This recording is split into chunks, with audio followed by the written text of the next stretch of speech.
Allez, aujourd'hui, on va se promener avec mon fils. On va aller bivouaquer dans la forêt du Mont des Avaloirs. Donc là, on est au belvédère du Mont des Avaloirs. Donc on va commencer à grimper, puisqu'apparemment de là où on a une super belle vue. Et ensuite, on ira se trouver un endroit où bivouaquer ce soir.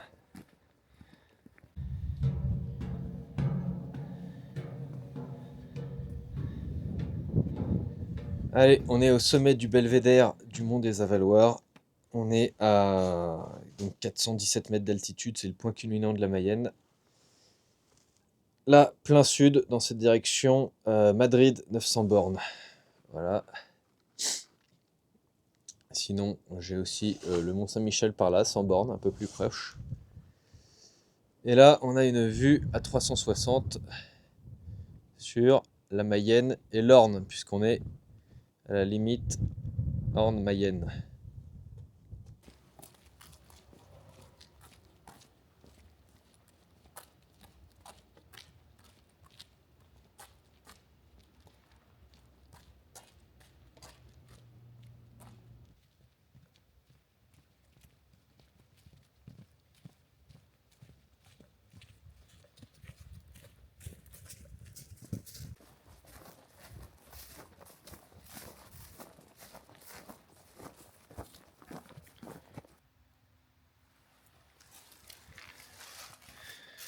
Voilà, on a trouvé le lieu de bivouac pour cette nuit. On est à côté d'une petite parcelle de résineux qui nous seront bien utiles pour collecter du bois pour le feu ce soir. Et là tout de suite, qu'est-ce qu'on va faire, Amaury? Monter l'abri. Exactement, on va monter l'abri dans lequel on va dormir ce soir. Sous bâche. Ok, Amaury, qu'est-ce que tu nous fais là pendant que je monte l'abri? Je suis en train de tailler des piquets pour la bâche. Très bien, des petites sardines. Après moi, comment tu fais ça?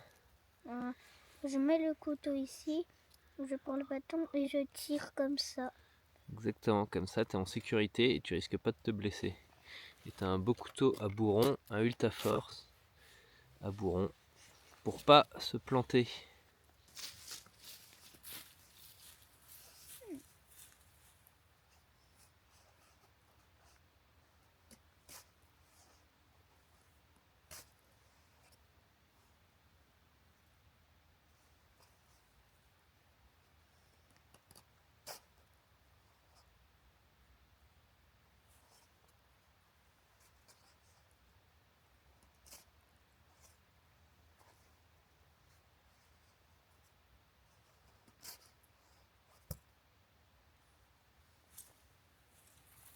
Alors, tu trouves qu'elle est bien finie, ma sardine? Elle est parfaite, chérie. Je suis un bon tailleur. Je suis fière de moi.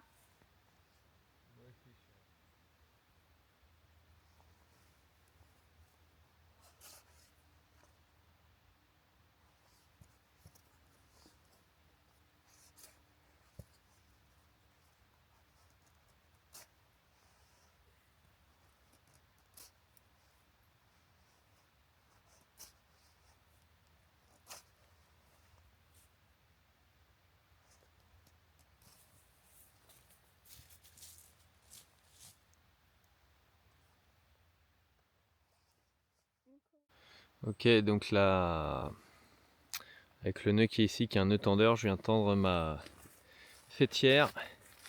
Et sur ma fêtière, je vais préinstaller des prussiques, qui sont des nœuds coulissants quand je mets pas de tension dessus. Et puis une fois que j'ai mis un peu de tension dessus, le nœud devient auto-bloquant.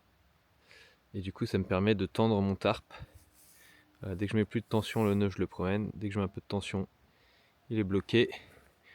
J'en ai déjà 5 de préinstallés. Et comme ça me permet de monter mon tarp en 2 temps 3 mouvements.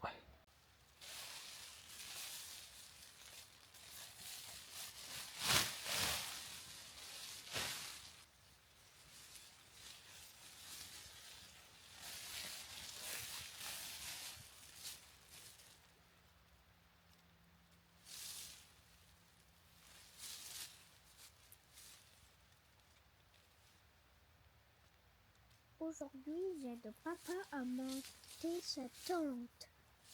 J'arrive.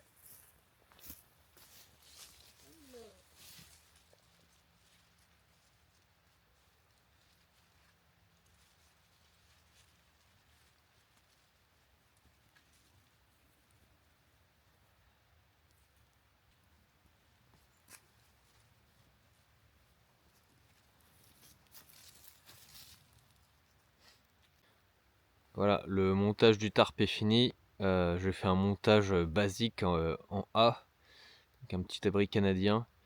Simple, basique, parce que comme ça nous permettra de dormir tous les deux côte à côte ce soir avec Amaury. Le montage que j'ai fait là, on voit bien ici l'utilité du nœud prussique qui vient tendre ma bâche, donc c'est pareil de l'autre côté. Et l'avantage aussi de ce montage, c'est que la faîtière là, comme vous pouvez le constater, elle passe au-dessus du tarp. Comme elle est un peu inclinée à cause de la traction du tarp, si jamais il pleuvait cette nuit, ce qui n'est pas prévu mais sait-on jamais, l'eau qui ruissellerait sur la faîtière n'arriverait pas sous le tarp. Donc nous on serait toujours à l'abri. Tandis que si le tarp reposait sur la faîtière, l'eau qui ruissellerait dessus pourrait venir passer en dessous et nous tremper la fifle. Donc là ça sera pas le cas. Donc voilà, là on va être comme des rois. Et cette nuit, pour qu'on ait plus chaud, je vais même probablement descendre cet angle là et venir le coller en bas.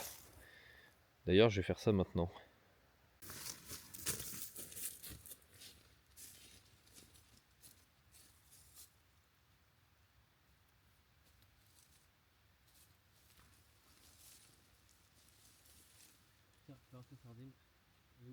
Ah oui.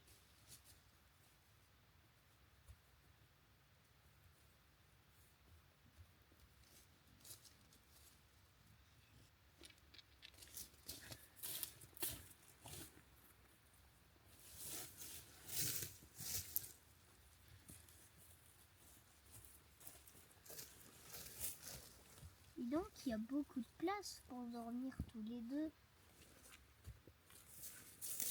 Et voilà, en 2 temps 3 mouvements, je viens de transformer notre abri qui était peut-être un peu trop venteux en un abri un peu plus abrité.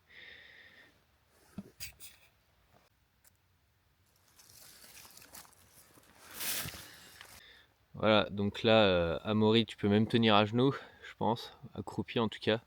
Pour moi, ça sera assis, donc il y a quand même assez d'espace en dessous.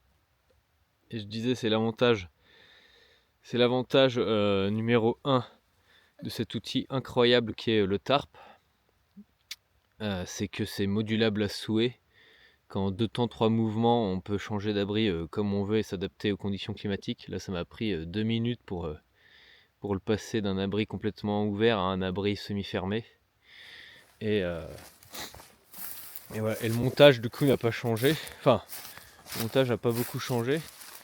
J'ai juste repris un autre point de prussique pour tendre ma bâche. J'ai pris le point qui était au sommet pour le coller en bas. Et voilà. Et donc là, on a un abri fermé de 3 côtés. Donc ça nous fera une bulle de chaleur un peu plus efficace si jamais il venait à cailler cette nuit, ce qui d'ailleurs est prévu. Allez, avec mon assistant caméraman, on est parti couper du bois pour le feu. Ma petite Silky, ma Pocket Boy, et on va ramasser du bois, donc du bois mort évidemment pour le feu, et idéalement du bois mort sur pied, donc exactement exemple type celui-là. Pourquoi mort sur pied? Parce que du bois que j'aurais ramassé mort au sol, il se pète dans mes mains, il est gorgé d'humidité, il est pourri. Alors que le bois mort sur pied là, il est sec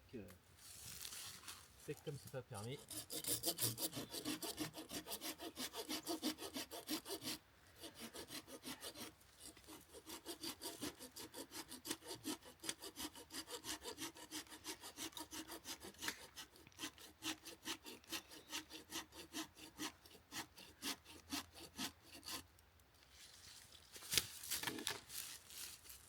Et voilà, rien qu'avec ça, on a une bonne base. c'est que le début. Encore mieux, pour allumer ce bois d'allumage, vous pouvez trouver parfois alors soit du bois gras, donc du bois chargé en résine, ça a vraiment l'odeur de la résine de pin, c'est hyper bon. Soit parfois, comme vous pouvez le constater sur cet arbre-là, alors ça c'est sûrement un cervidé qui a fait ça. Donc il y a des animaux qui viennent se frotter aux arbres pour se nettoyer. Et là, comme c'est le cas ici, là, je sais pas qui est venu se frotter là, mais il a pas fait semblant. Et en fait, du coup, ça attaque l'arbre et il dégouline de résine. Et alors ça, les copains, pour lancer le feu, de la résine comme ça là, mais là il dégouline, je peux allumer le feu, mais d'un claquement de doigts avec ça. Donc là, je vais récolter la résine pour pas défoncer la lame de vos couteaux, parce que la résine ça colle à fond là. Moi ce que je conseille c'est plutôt de se tailler un bout de bois pointu pour venir récolter la résine. Et toujours un sachet Ziploc dans le sac, ça sert soit de poubelle, soit en l'occurrence le récipient pour ma résine. Oh là là, mais là elle est parfaite là. Oh. Bon. Je vais m'en faire un plein sac. Oh. Ça sent bon, papa? Ça sent tellement bon.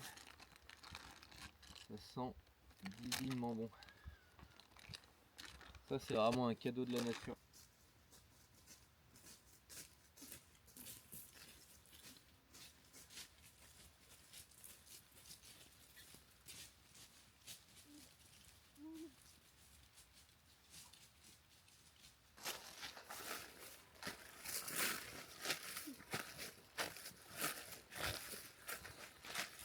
Attention à la tête.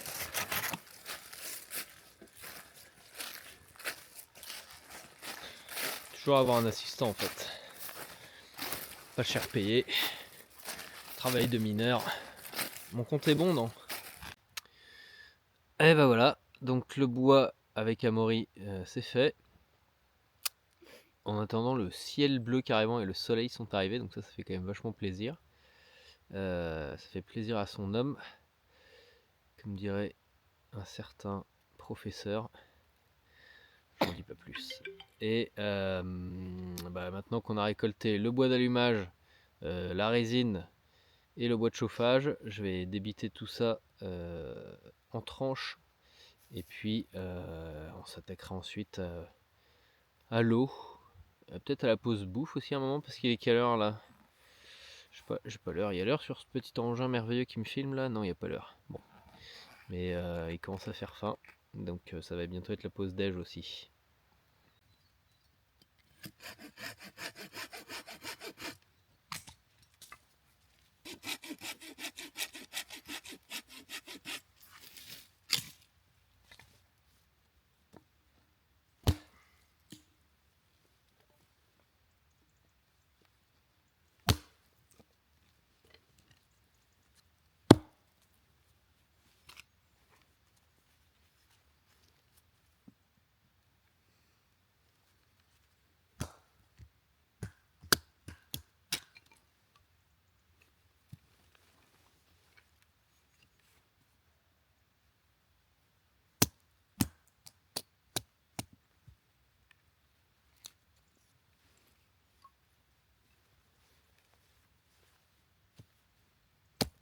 Là à midi on mange sur le pouce. Là j'ai du beef jerky aux épices qui a l'air d'être à ton goût.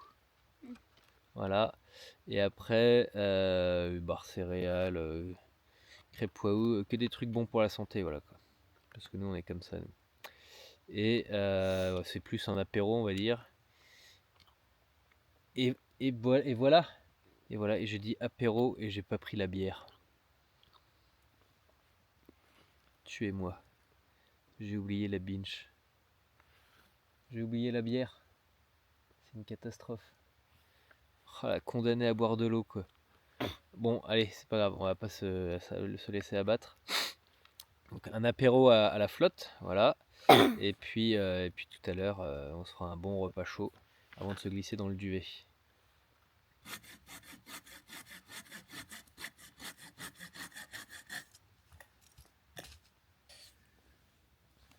Voilà. Très bien. C'est sûr que le maillet est un peu gros. Après, il est à l'image du couteau, quoi. Couteau de Rambo.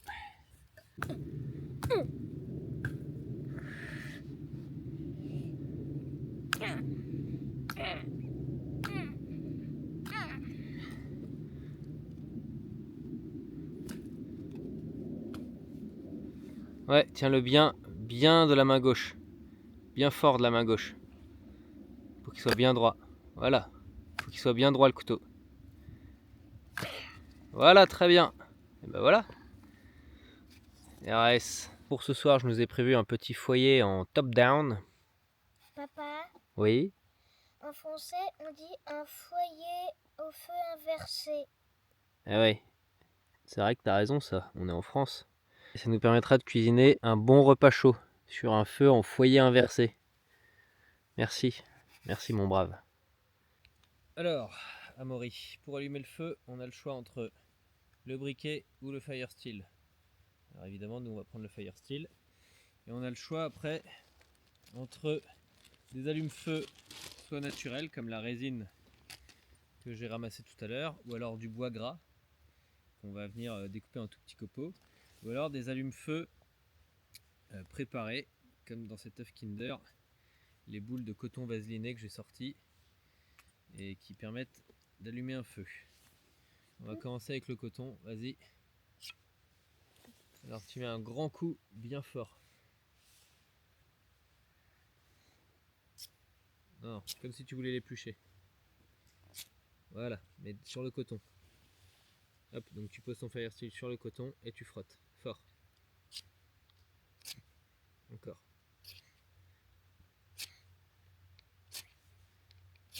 Vas-y encore. Ouais, c'est bon. C'est parti. Et là, tu prends. Je suis un champion. Ah, t'es un gagnant, Serge. Tu sais ce que t'es, Serge? T'es un gagnant. C'est qui, Serge? Oh, T'inquiète regarde, pas. il devient tout Tu noir. prends ton tas de brindilles et on vient pas direct le poser dessus, sinon ça va l'étouffer.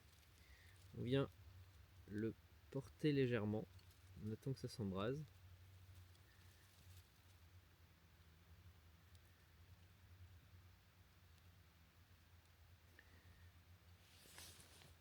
J'ai hâte de voir ce que devient le coton. Bah, le coton il brûle. Bon oui, il va Et disparaître. c'est comme ça qu'on allume un feu Il va se en décomposer, forêt. le coton.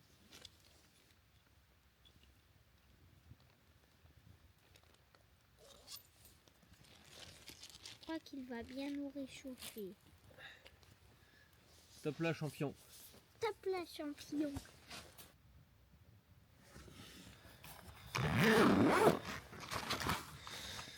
Pochette aux merveilles.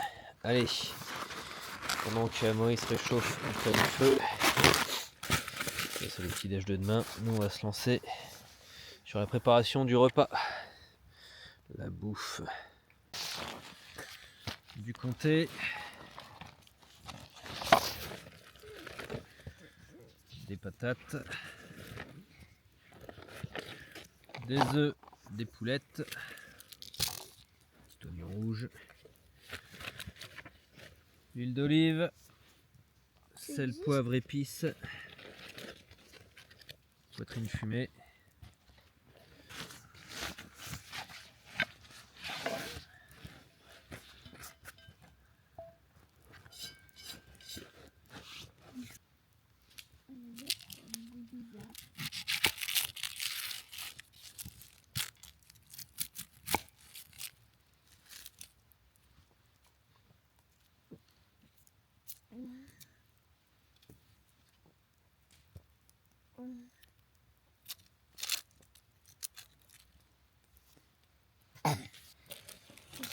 Il sera bien mon ventre. Qui a faim. Regardez, il gargouille. une seule cuillère pour deux? Non, t'inquiète, je t'ai pris une cuillère.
Si on choisissait un nom pour ta vidéo?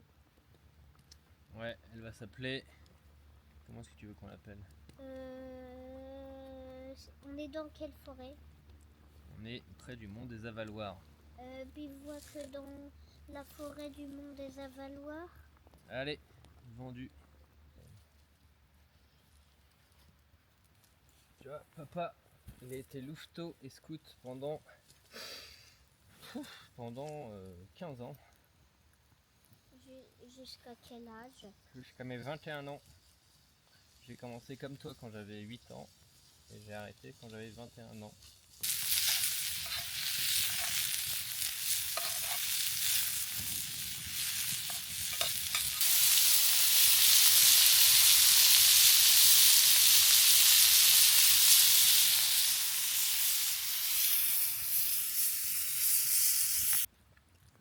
Bon app. Bon app.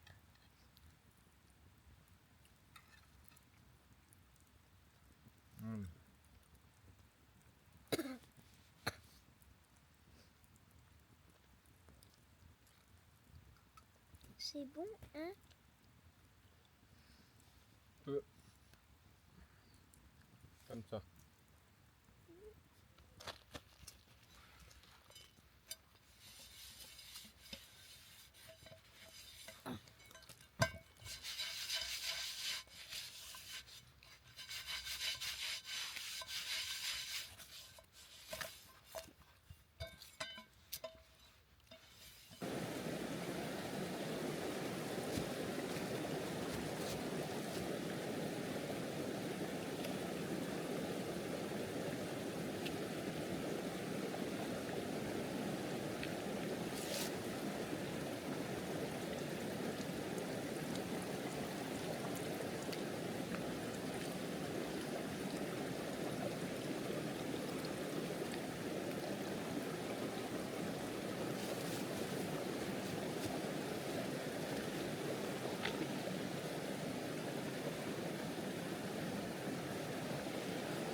C'est l'heure d'aller mettre la viande dans le torchon.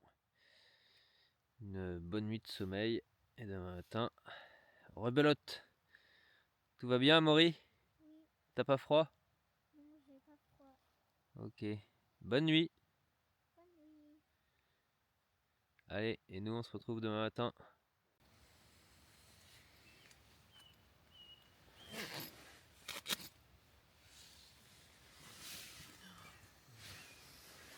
Ça va Momo?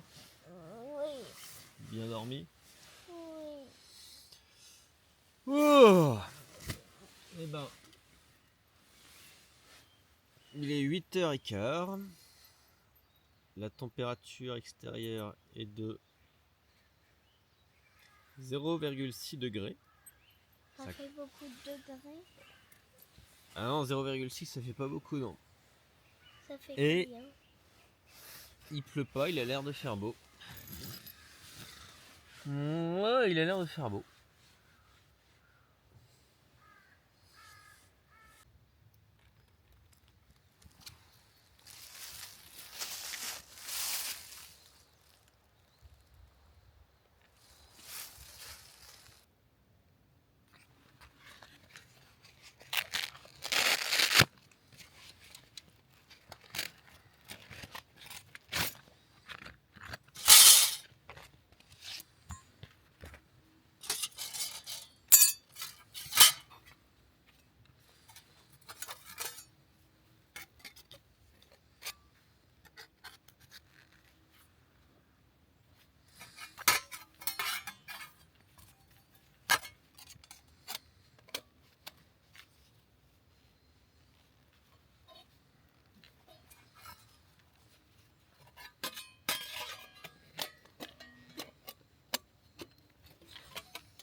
Amaury, qu'est-ce que tu manges au petit-déj?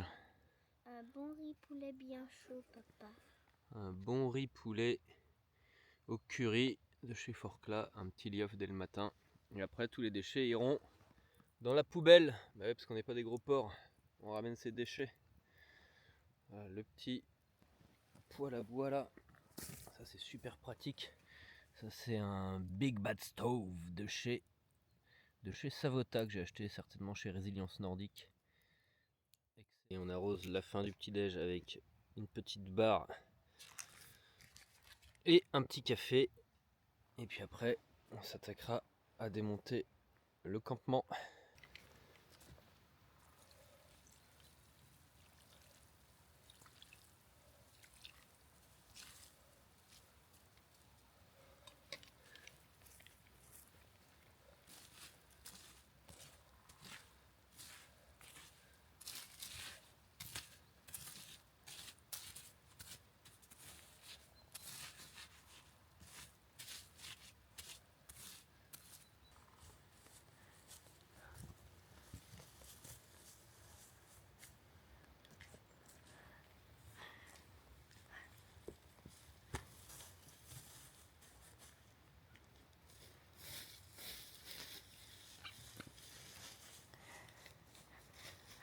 Et 11h, ça va être l'heure de se diriger vers la voiture. Là, il nous reste une toute petite heure grand max de randonnée pour rentrer à la voiture.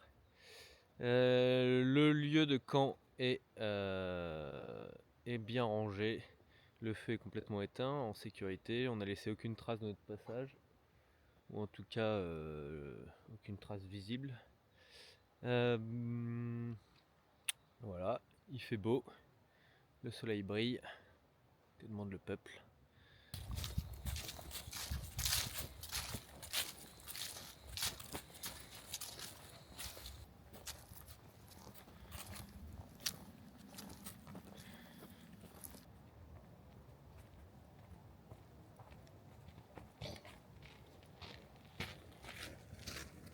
Amaury, content? Oui, très content. Ravi, moi aussi. Et puis bah écoutez, à votre tour maintenant, hein. Sortez dans la nature, portez-vous bien, comme dirait un ami à moi. Et vivez les bivouacs en famille et en solo aussi. Prochaine fois, j'oublierai pas la bière.